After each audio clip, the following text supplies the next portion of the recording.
Tonight, we journey together into the Hellenistic world, a realm born of ambition and brilliance, of empires stretching from the blue waters of the Aegean to the high plateaus of Persia, from Egyptian temples along the Nile to the windswept cities on the edge of India. The Hellenistic world was a time between times, a shimmering, intricate tapestry woven in the centuries between the death of Alexander the Great in 323 BCE and the steady rise of Rome as the new Mediterranean power by the mid-1st century BCE. The word Hellenistic comes from Hellas, the ancient Greek name for Greece. But the Hellenistic world was not just Greek, it was cosmopolitan, meaning it combined many cultures into one vast interconnected system. Greek language and ideas mixed with Egyptian religion, Persian kingship, Mesopotamian science, and Indian philosophy. The result was a dynamic, multicultural civilization marked by grand cities, scientific progress, and breathtaking cultural synthesis. But to understand the Hellenistic world, we must begin with a man who changed everything, Alexander of Macedon. Born in 356 BCE to King Philip II and Queen Olympias, Alexander would one day set out on a campaign that defied the boundaries of the known world. With unmatched speed and daring, he conquered the mighty Persian Empire and marched as far east as India, leaving behind not only garrisons and governors, but also cities, many of them named Alexandria, that would serve as hubs of learning, art, and commerce for generations. When Alexander died young, just 32 years old, the world he had forged was suddenly leaderless. His generals, known as the Diadochi, meaning successors, tore his empire apart in long and bloody struggles. From their ambitions arose new kingdoms, the Ptolemies in Egypt, the Seleucids in Asia, the Antigonids in Macedonia and Greece. Each realm would take Greek ideals and reshape them with local flavor. In Alexandria, Egyptian traditions met Greek science. In Babylon, astronomy reached new heights. In Bactria, today's Afghanistan, Greek kings ruled over Buddhist subjects. It was a time when worlds touched, collided, and fused. And yet, amidst this vibrant cultural exchange, there was constant war. The borders of these kingdoms shifted like sand in the wind as rulers clashed for dominance. Armies crossed deserts and mountains, cities rose and fell, and far to the west, a new power, Rome, watched with patience. Through this tale, we will explore glittering cities with golden domes, walk the shaded courtyards of Hellenistic libraries, hear the murmur of merchants along the Silk Road, and witness the slow rise of the eternal city as it casts its long shadow over Greece and beyond. We'll pause to reflect on daily life too, how farmers tilled Hellenistic fields, how poets composed verses in Koine Greek, and how philosophers debated fate and free will in marble colonnades. This is a story of empires and ideas, of legacy and loss, of what happens when one world ends and another begins. So let your eyes grow heavy as we begin our descent into the past. Let the modern world fade like distant oars disappearing over a dark sea. Let us now step into chapter 1 and meet the man who would reshape the ancient world forever. A young prince ascends the throne of Macedon, a rugged kingdom to the north of classical Greece. His name is Alexander, son of Philip II and Olympias. He is just 20 years old, and already the tales of his education under Aristotle, his fierce discipline, and his unshakable ambition ripple across the Greek world. Macedon, once considered a peripheral land, has been transformed by Alexander's father into a formidable military state. Through a combination of diplomacy and warfare, Philip united most of the Greek city-states under his leadership. Now, with his assassination, Alexander inherits not only a throne, but a mission. His dream is not merely to rule Greece, but to conquer the vast Persian Empire that looms to the east. Persia is ancient, immense, and powerful. But Alexander sees himself as a new Achilles, destined to outshine all who came before. His campaign will become one of the most daring and consequential military ventures in human history. As we drift into the heart of the 4th century BCE, imagine a young king standing at the head of 40,000 soldiers. Their spears glisten under the Mediterranean sun. Their shields bear the sigil of the sunburst of Macedon. They cross the Hellespont, the narrow strait between Europe and Asia, on their way to destiny. The first great battle comes at the river Granicus in 334 BCE. Here, Alexander meets the Persian satraps of Asia Minor. Despite being outnumbered, he charges boldly across the river, catching the enemy off guard. The Macedonian phalanx, tight ranks of spearmen, pushes through, and victory is swift. It is said that after the battle, Alexander personally visits the graves of fallen Greek mercenaries who fought against him and ensures they are given proper burial, a sign of his calculated mix of mercy and authority. From here, Alexander marches south. City after city falls or submits. In 333 BCE, he faces King Darius III of Persia at the Battle of Issus. The terrain is narrow, the Persian numbers immense. But once again, Alexander's tactics and courage turn the tide.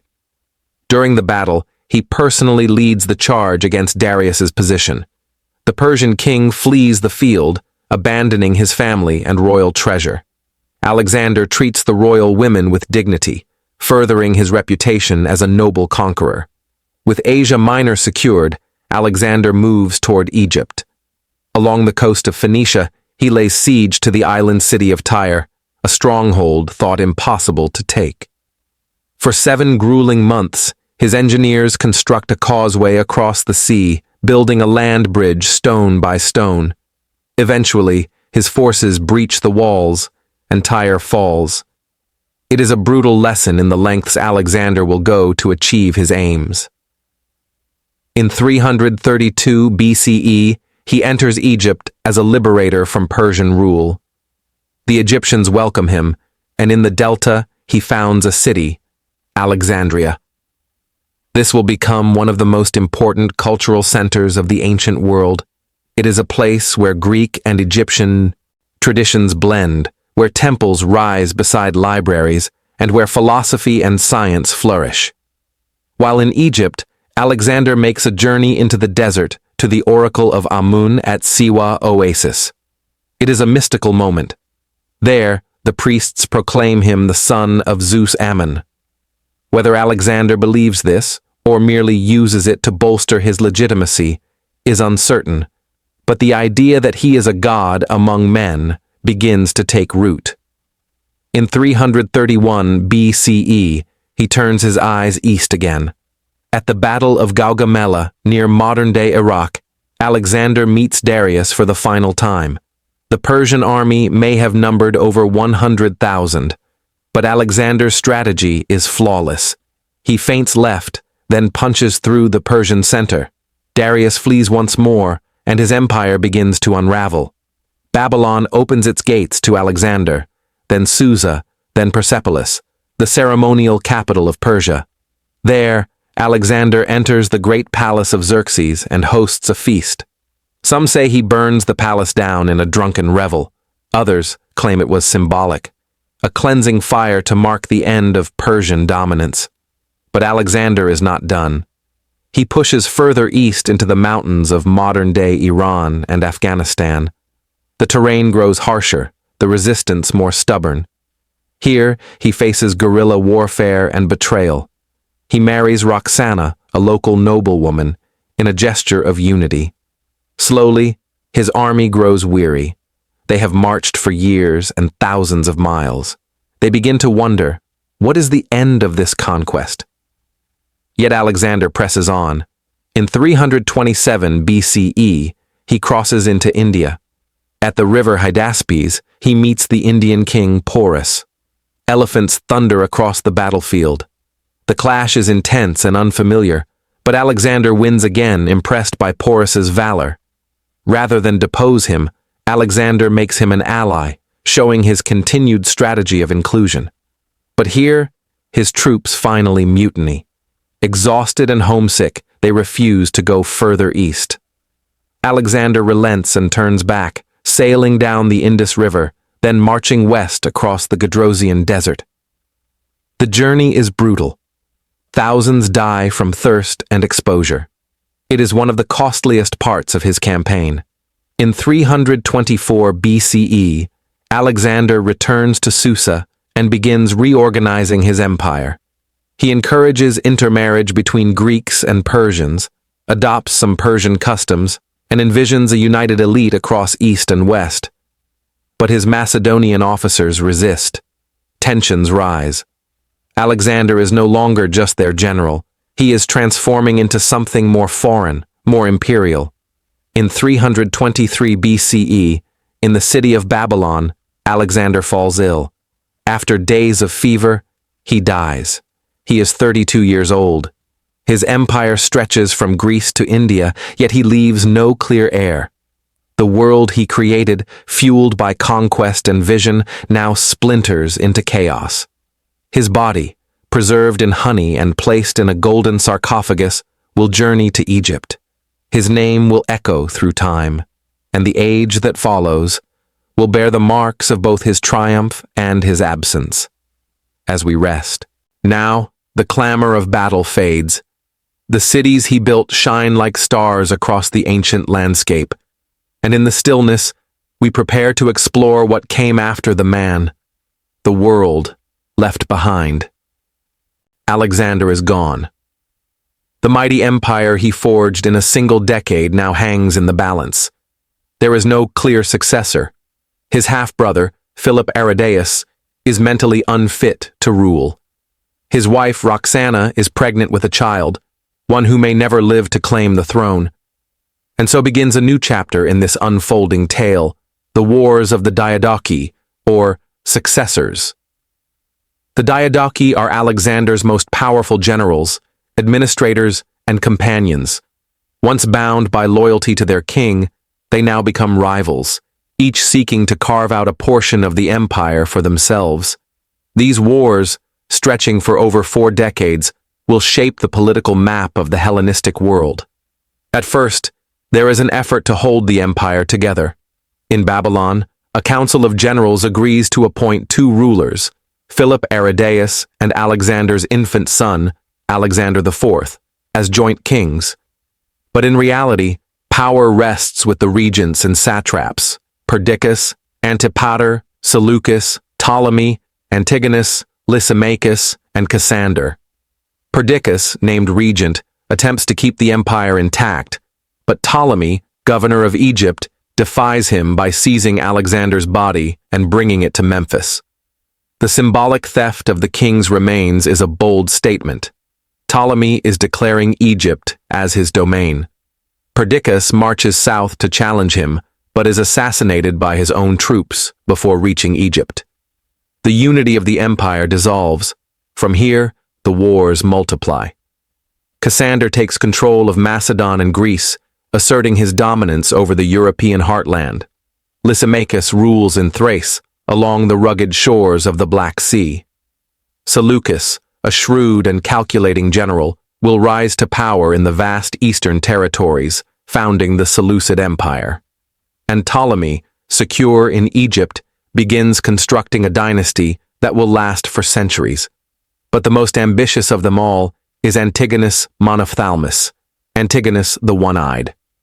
He dreams of restoring Alexander's empire under his sole command. By 316 BCE, Antigonus and his son Demetrius are locked in battle with a coalition of other Diadochi. Cities are razed, armies are broken and reformed, and the old unity of Hellenic identity begins to splinter into separate regional powers. In 301 BCE, at the Battle of Ipsus in Phrygia, the major players clash in one of the most decisive battles of the age. Antigonus is killed. His dream of reunification dies with him. The empire is permanently fractured into several Hellenistic kingdoms. Let us pause to look at this new world. In Egypt, Ptolemy I Soter consolidates his rule. He builds great temples and begins construction of the Library of Alexandria. His government is stable, blending Greek administration with Egyptian religious tradition. Ptolemy even declares himself pharaoh. To the east, Seleucus I Nicator gains control of the largest portion of territory. His new empire stretches from Asia Minor through Mesopotamia and into Persia and Central Asia. He founds Seleucia on the Tigris and lays the groundwork for one of the most culturally diverse realms in history. In the north, Lysimachus governs Thrace with difficulty, while Cassander reigns in Macedon, ruthlessly eliminating potential rivals, including Alexander IV and his mother, Roxana. The boy king, once the hope of continuity, is murdered around 310 BCE. The Argead dynasty, the royal line of Alexander, comes to an end. What remains now is a new order. Rather than one empire, there are several major kingdoms, each ruled by former Macedonian generals or their descendants. These are the foundations of the Hellenistic world. Though no longer politically unified, they are bound by language, culture, and shared origin. Greek becomes the lingua franca, the common language, across regions as diverse as Egypt and Bactria. Hellenistic cities spring up across Asia, often designed on a grid plan with agoras, theaters, gymnasia, and temples.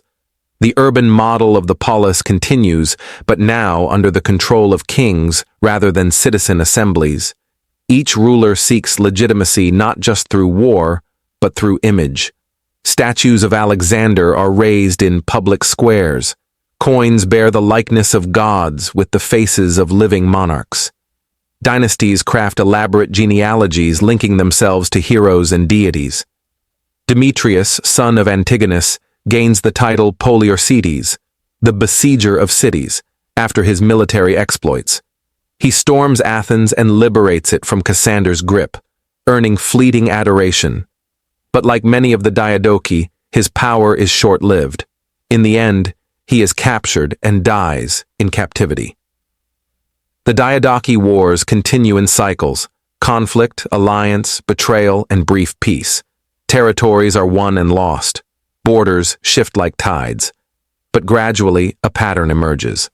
By the early 3rd century BCE, 3 major powers dominate the landscape. The Ptolemaic kingdom in Egypt, ruled from Alexandria, the Seleucid Empire stretching from Syria to Iran, the Antigonid dynasty in Macedon and parts of Greece. Each of these kingdoms is ruled by a descendant or follower of Alexander's generals. Each lays claim to a portion of his legacy. But while kings play their games of power, life for ordinary people continues. Merchants travel new trade routes. Scholars gather in royal libraries. Soldiers settle in new cities. Artisans craft statues blending Greek and Eastern styles. A new world is forming, one both cosmopolitan and contested. Religious life shifts as well. In Egypt, Greek settlers worship their gods alongside the ancient deities of the Nile. Serapis, a new syncretic god, is introduced, combining Greek and Egyptian features. In the Seleucid East, Zoroastrian temples stand beside Greek theaters.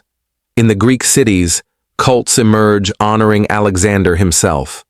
The wars of the Diadochi leave behind not just kingdoms, but a cultural network that binds people together across thousands of miles. And though peace never truly lasts, a new age has dawned. An age where Greek thought, language, and ideals ripple far beyond their homeland. As we rest now, imagine a map of the ancient world glowing with dots of light. Alexandria, Antioch, Pergamon, Seleucia, Pella. Cities born of ambition, cities shaped by war, cities where East and West converge.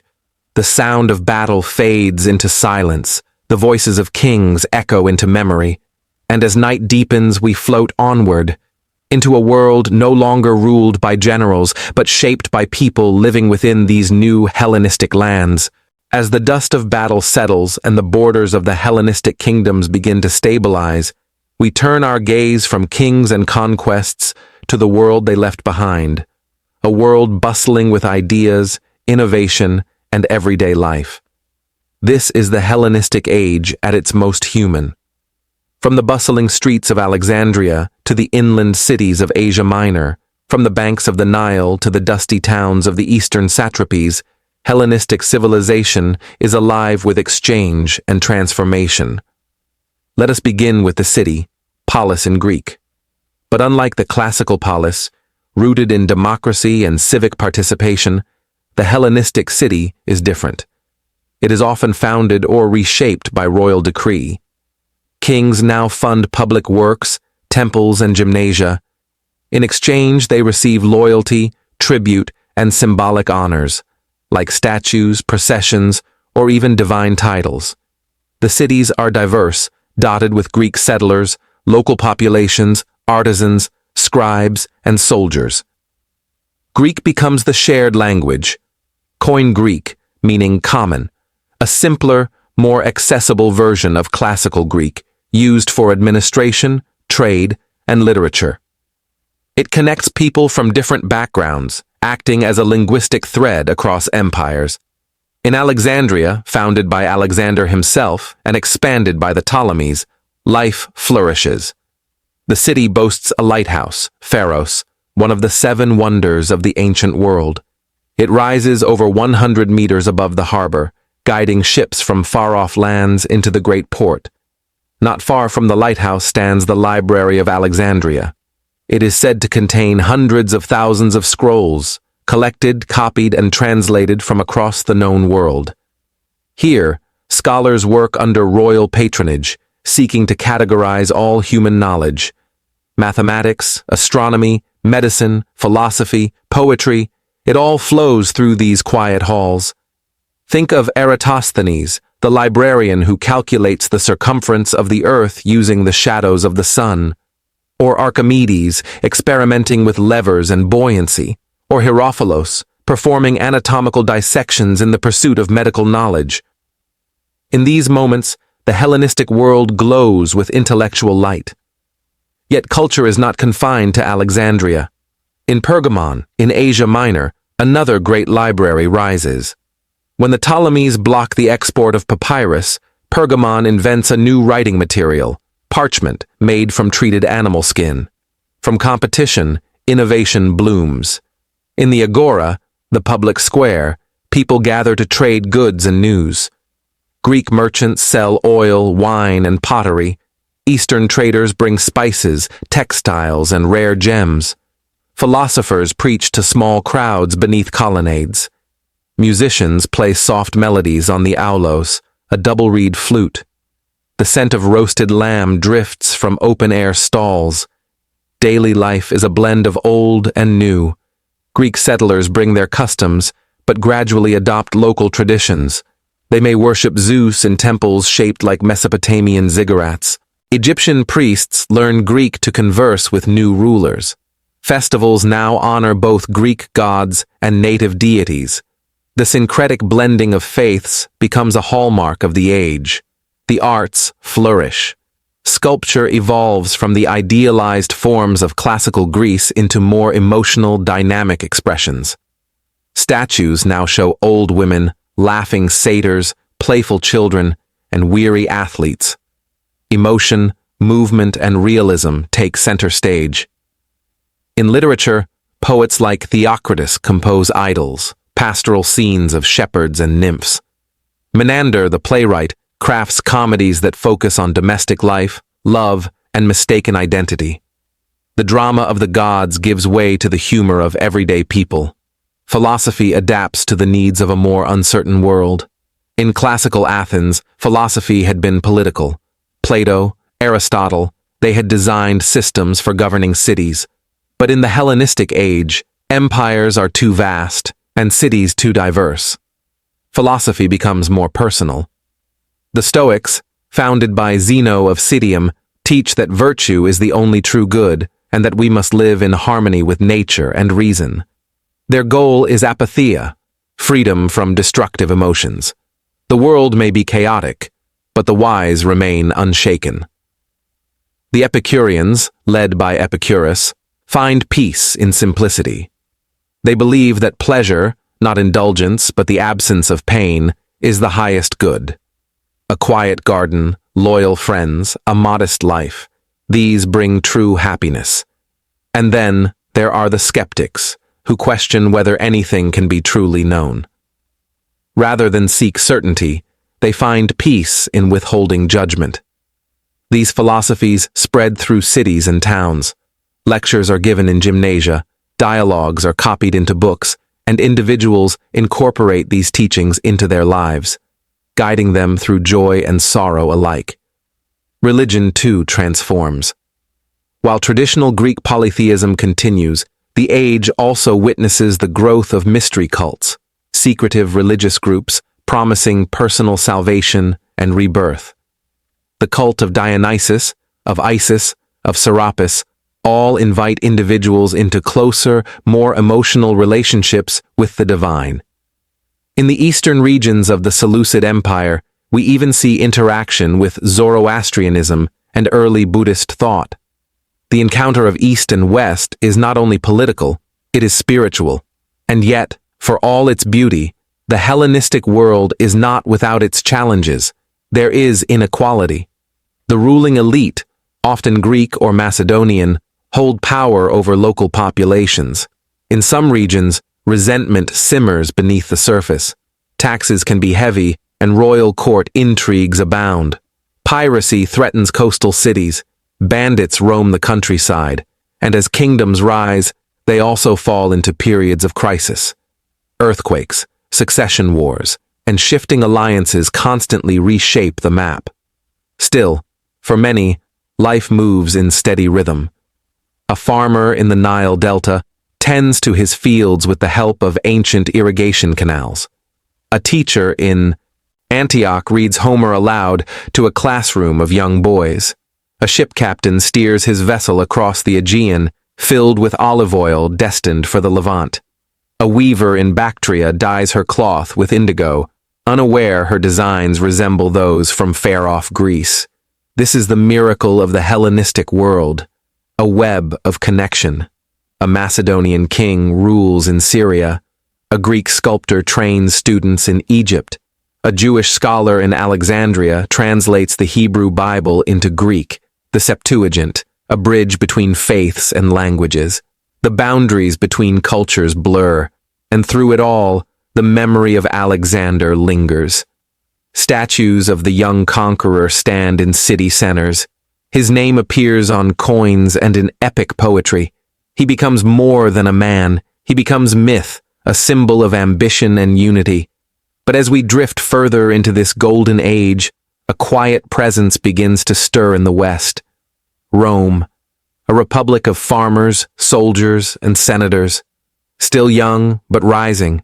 It watches, it waits, and soon it will cast its gaze upon the Hellenistic kingdoms. But for now, the sun sets over gleaming cities, over calm seas and marble colonnades. And as night embraces the world, we rest in the beauty of a civilization at its cultural height, elegant, diverse, and ever-changing. Palm trees sway gently along its banks, and in the distance, white sails catch the morning breeze. We are in Egypt now, ancient, sacred, and reborn under new rule. The pharaohs are gone, but a new dynasty reigns. The Ptolemies. Founded by Ptolemy I Soter, one of Alexander's most trusted generals, the Ptolemaic kingdom becomes one of the most enduring and influential of all the Hellenistic realms. From 305 BCE until the death of Cleopatra 7 in 30 BCE, the Ptolemies rule Egypt as both Greek monarchs and Egyptian pharaohs. Let us begin in Alexandria, their capital. This city, founded by Alexander and expanded by Ptolemy, is a marvel of the ancient world. Its streets follow a clear grid pattern, unusual for the time. Marble colonnades line the avenues. The city buzzes with merchants, scholars, artisans, and nobles from across the Mediterranean. At the heart of the city stands the royal palace complex, its walls gleaming white against the deep blue sea. Nearby lies the fabled Mausion, or Temple of the Muses, which houses the great library of Alexandria. Here, beneath painted ceilings and oil lamps, scholars gather to copy, translate, and preserve the knowledge of many cultures. Scrolls arrive from as far as India and Carthage. Ptolemaic policy even requires that ships docking in Alexandria temporarily surrender any texts on board so they can be copied before returning. The result is a staggering collection of wisdom, mathematics from Babylon, medical treatises from Egypt, poetry from Greece, and sacred texts from Judea.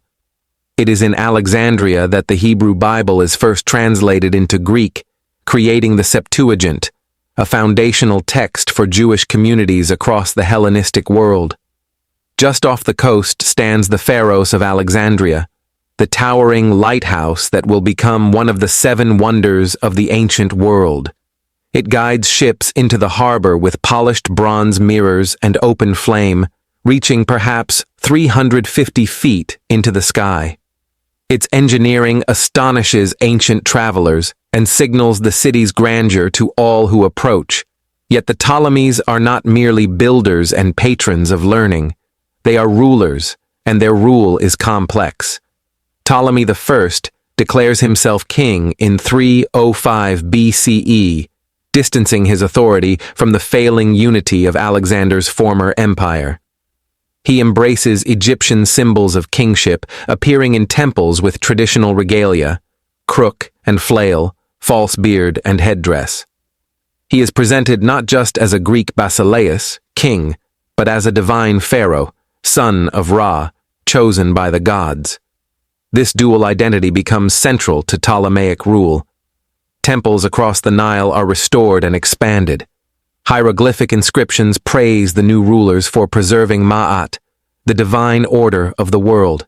In return, the Ptolemies draw legitimacy from Egypt's sacred traditions, even as they maintain Greek language and customs at court. The fusion is never complete, but it is lasting. Ptolemy II Philadelphus, who rules from 283 to 246 BCE, exemplifies the dynasty's golden age. His court is a hub of learning and diplomacy. He expands the library, commissions translations, and hosts lavish festivals. He completes the pharaohs, strengthens the navy, and presides over a flourishing economy rooted in Nile agriculture, papyrus production, and Mediterranean trade.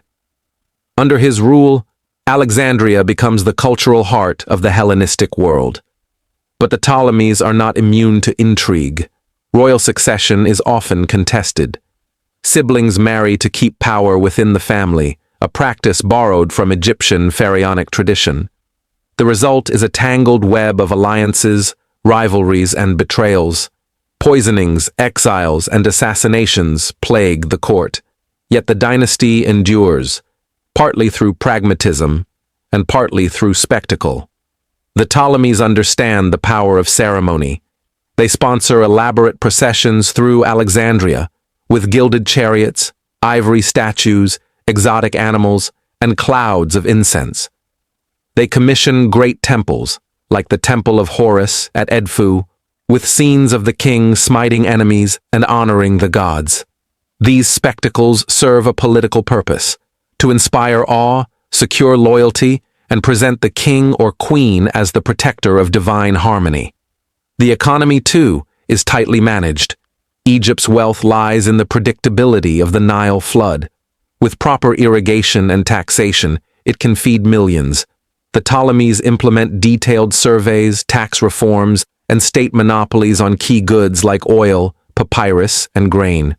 Greek settlers are encouraged to live in rural regions, often granted land in exchange for military service. These settlers introduce new farming techniques, but also benefit from legal privileges not always extended to native Egyptians. A two-tiered society emerges: Greek-speaking elites and an Egyptian majority. Still, there are points of integration. In cities like Memphis and Thebes, bilingual inscriptions appear. Some Egyptians rise in royal service. Priestly families learn Greek, while Greek administrators study Egyptian traditions to govern effectively. Religion continues to evolve.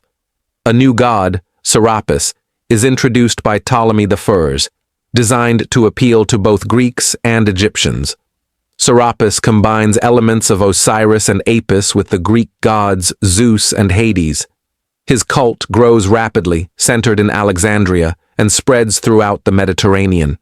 Worship of Isis also expands.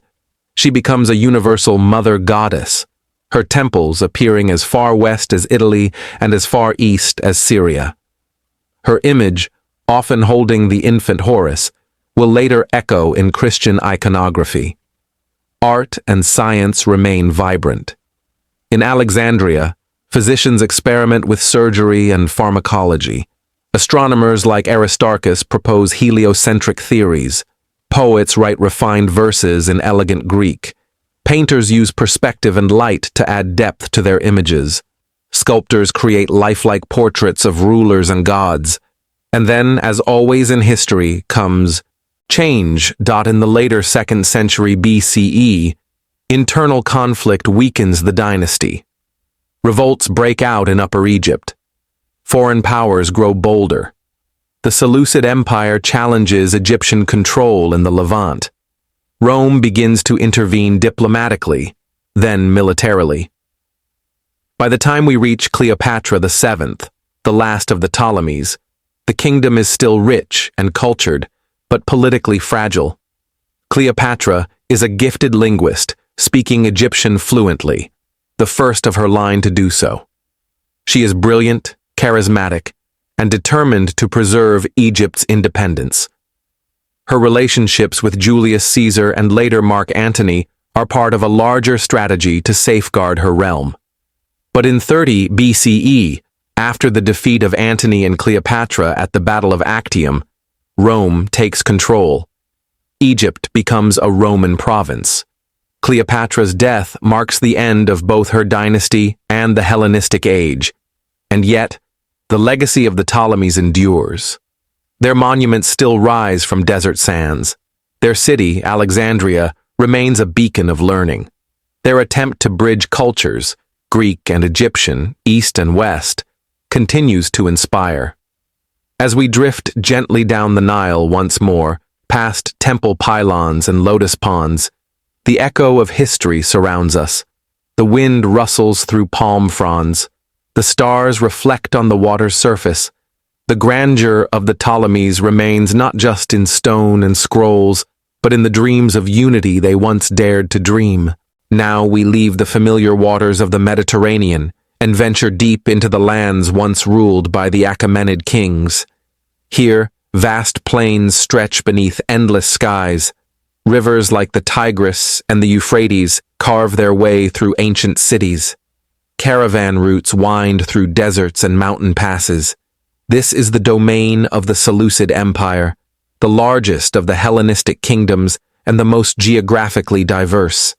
Founded by Seleucus I Nicator, another of Alexander's trusted generals, the Seleucid realm at its height stretches from the Aegean Sea to the borders of India. It is an empire of cities and satraps, of Greeks and Persians, of mountains and oasis towns, a true crossroads of civilizations. We begin in Babylon, the old heart of Mesopotamia.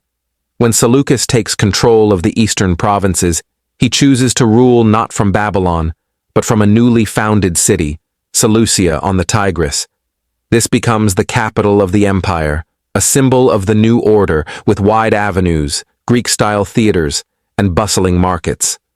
Still, Babylon remains sacred, its ziggurats and temples a quiet reminder of more ancient times.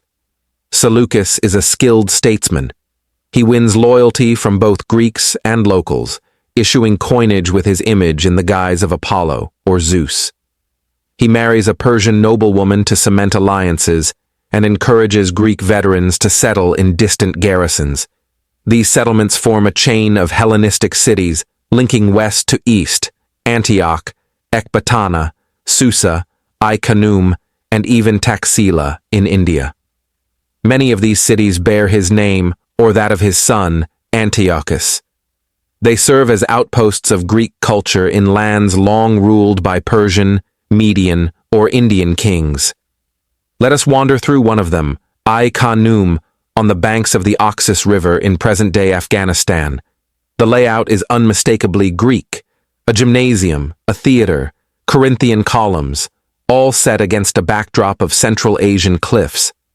Here, local craftsmen produce Greek-style pottery. Philosophical inscriptions in Greek decorate the porticos. One famous saying carved on stone reads, "As a child, be orderly. As a youth, be self-controlled. As an adult, be just. As an elder, be wise." But even here, the cultures intermingle. Buddhist stupas rise near Greek shrines. Zoroastrian fire altars burn alongside Dionysian festivals. This fusion is the hallmark of the Seleucid East, where no single identity dominates. The Seleucid kings must walk a delicate path. They rule over diverse peoples, Greeks, Persians, Babylonians, Jews, Bactrians, Parthians. They retain the satrapal system of the Persians, delegating power to regional governors. But unlike the centralized administration of the Ptolemies, Seleucid rule is more fragmented, more prone to rebellion, and rebellion comes. In the 3rd century BCE, the Seleucids face repeated challenges from within and without. Antiochus III, known as Antiochus the Great, attempts to restore the empire's former glory. He campaigns in India, confronts Egypt, and marches to the western coast of Anatolia. For a time, it seems the empire will be reborn, but in doing so, he clashes with a new power, Rome. After being defeated at the Battle of Magnesia in 190 BCE, the Seleucids are forced to retreat. Antiochus dies on campaign in the east, and the western parts of the empire begin to slip away.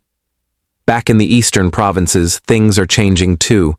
The Greco-Bactrian kingdom emerges around 250 BCE, when Diadochi, a governor in Bactria, declares independence. He and his successors rule over a Hellenized kingdom with strong Buddhist influence. Coins from this region show Greek deities on one side and local gods or Buddhist symbols on the other. In cities like Taxila, Indo-Greek kings adopt titles like King of Justice and blend Hellenistic and Indian styles in their art. The famed King Menander I, who rules in the mid-2nd century BCE, is even mentioned in Buddhist texts. The Milinda Panha, the Questions of King Milinda, records philosophical dialogues between the king and a Buddhist monk named Nagasena. In it, Menander wrestles with questions of identity, desire, and enlightenment. His thoughtful engagement marks one of the most extraordinary moments of East-West philosophical fusion in antiquity. But as the Greek kingdoms in the East flourish culturally, they face pressure from new powers. To the north, nomadic peoples like the Yuezhi and Scythians begin to move southward. To the west, the Parthians, originally a satrapy under Seleucid control, rise in rebellion. Under their king, Mithridates I, the Parthians seize much of Iran and Mesopotamia, effectively carving out the Seleucid eastern territories. By the 1st century BCE, the Seleucid Empire has shrunk dramatically.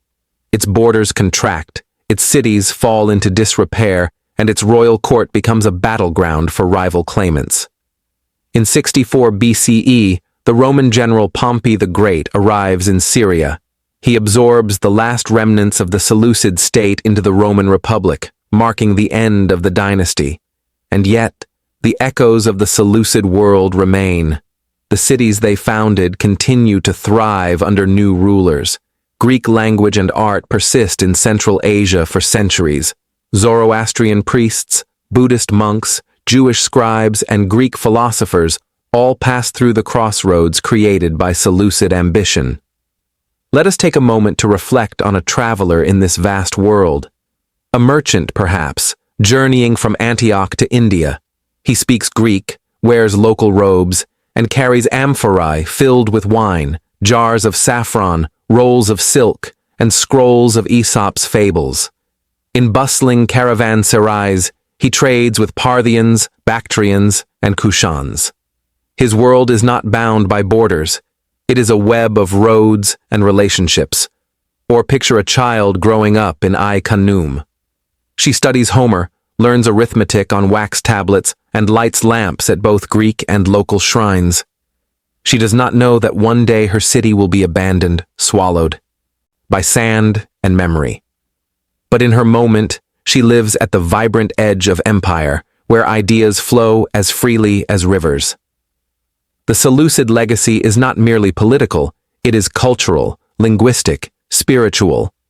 They extended the Hellenistic world deep into Asia, leaving behind traces of Greece in the mountains of Iran, the plains of Iraq, and the valleys of Afghanistan and Pakistan. And so, as we reach the edge of the Hellenistic world, we look back on a vast mosaic. Empires rise and fall, cities burn and blossom, but human connection, through trade, learning, faith, and art, endures. The eastern sky darkens, and a breeze stirs the desert sands. The stars emerge, ancient and steady, above caravan trails and forgotten palaces. We turn now westward once more, toward a rising presence, Rome, and toward the final chapter of our journey. The once mighty empires of the Ptolemies, Seleucids, Antigonids, and Attalids have faded or fallen, their cities often ruled by uncertain kings or foreign governors. But while the political map shifts, the cultural legacy of the Hellenistic age is far from over. In fact, it is about to enter a new phase, one shaped not by Greek dynasts, but by Roman statesmen, generals, and poets. Let us walk now through the final chapter in this great historical arc, the transition from the world of Alexander to the world of Augustus. We begin in Macedon, where Roman legions have already made their presence known. After defeating Philip V at Cynocephalae in 197 BCE, and later crushing Perseus at Pydna in 168 BCE, Rome dismantles the Antigonid kingdom. The once proud homeland of Alexander is reduced to a province, but rather than erasing the Greek world, Rome adopts it. Roman senators quote Euripides. Roman generals visit Delphi and Athens as pilgrims. Greek tutors instruct the children of the Roman elite. The Greeks, for all their political loss, win a cultural victory. In Pergamon, the Attalid kings willingly bequeath their kingdom to Rome in 133 BCE, ushering in the Roman province of Asia. Their capital, with its towering library and altar to Zeus, becomes one of the jewels of Roman Anatolia. To the south, the Ptolemaic kingdom of Egypt still clings to power. Ruled by a dynasty more Egyptian in its pageantry than Greek in its origins, the Ptolemies grow weaker with each generation. Intrigue and incest plague the court. But one final figure emerges from Alexandria who will defy history's current: Cleopatra VII. Fluent in multiple languages, steeped in Greek and Egyptian tradition, Cleopatra is the last true heir to the Hellenistic world. She seeks to preserve her kingdom through alliance with Rome, first with Julius Caesar, then with Mark Antony. Together, they dream of an Eastern Mediterranean reborn under their rule, a new empire echoing the glories of Alexander. But history turns. In 31 BCE, Octavian, Caesar's adopted heir, defeats Antony and Cleopatra at the Battle of Actium. The following year, both take their own lives in Alexandria. With their deaths, Ptolemaic Egypt becomes a Roman province. The last independent Hellenistic kingdom is no more. Yet in their passing, the Roman world is irrevocably transformed. Octavian, soon to be Augustus, Rome's first emperor, embraces many aspects of the Hellenistic model. He styles himself as a new Alexander, not in conquest, but in order and divinity. He builds temples, promotes the arts, and sponsors literature that blends Roman ideals with Greek sophistication. The poet Virgil, in his Aeneid, creates a mythic past for Rome that flows from Troy, just as Alexander once traced his lineage to Achilles. In cities from Athens to Antioch, Roman governors commission theaters and bathhouses in Greek styles. Coins bear Latin inscriptions but feature Greek deities.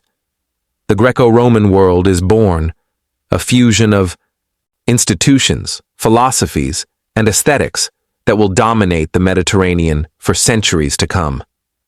But let us pause and reflect on what, truly, the Hellenistic world has left behind. First and foremost, urbanism. The Hellenistic kings were city founders on an unprecedented scale. Alexandria, Antioch, Pergamon, and Seleucia were not just administrative centers. They were beacons of learning, commerce, and cosmopolitan life. They created the idea of the city as a cultural hub, a notion that the Romans would later carry across Europe and North Africa. Then there is science and philosophy.